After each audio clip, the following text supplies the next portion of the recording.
আমাদের জাতির পিতা যিনি খুলনার পাশে জেলার উনি না, অনেকে মনে করে উনি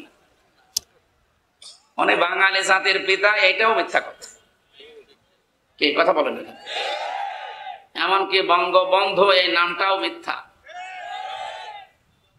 এই নামটা একটা মুসলমানের জন্য এই ভারত উপমহাদেশে প্রায় এই তোফায়েল আহমেদ দেওয়ার আগে, বহু আগে নামটা একজন মুসলমান বীরকে দেওয়া হয়েছিল এই উপমহাদেশের জন্য। তিনি বাংলার বন্ধু ছিলেন। আপনি ইতিহাস পড়েন, দেখবেন এটা পাবেন।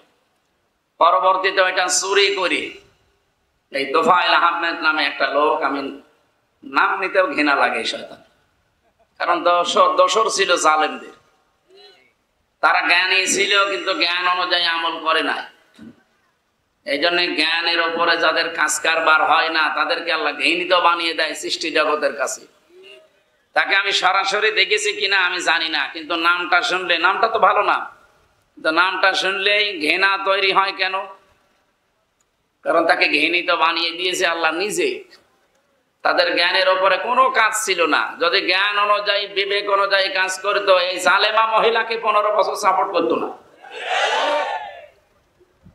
এই জন্য অলরেডি আজকে নিষিদ্ধ হওয়ার পথে আমার মনে হয় এতক্ষণ হয়েও গেল, আলহামদুলিল্লাহ। কারণ সন্ত্রাসী যারা, ফ্যাসিস্ট যারা, স্বৈরাচার যারা, তারা যতদিন পর্যন্ত নিষিদ্ধ না হবে ততদিন এই দেশ শান্ত হবে না। আমরা চাই তারা নিষিদ্ধ হয়ে অন্তত তারাও ভালো থাক, আমরাও ভালো থাকি। আজকে এক দাদা বাবুর কথা শুনলাম, উনি বলছে এরকম যদি নিষিদ্ধ হয় কিছুদিন পরে তো আমাদেরকেও নিষিদ্ধ করে দেবে। কেন? আপনার ভয় লাগে কেন? আপনি কি ওই রকম কিছু করেন? আপনি যদি আগামীতে ওই রকম কিছু করেন আপনাদেরকেও এই জাতি নিষিদ্ধ করে দেবে, কোনো অসুবিধা নেই। কারণ সে সাহস শক্তি এখন আগস্টের 5 তারিখের পর থেকে এই জাতির ভেতরে এসে গেছে।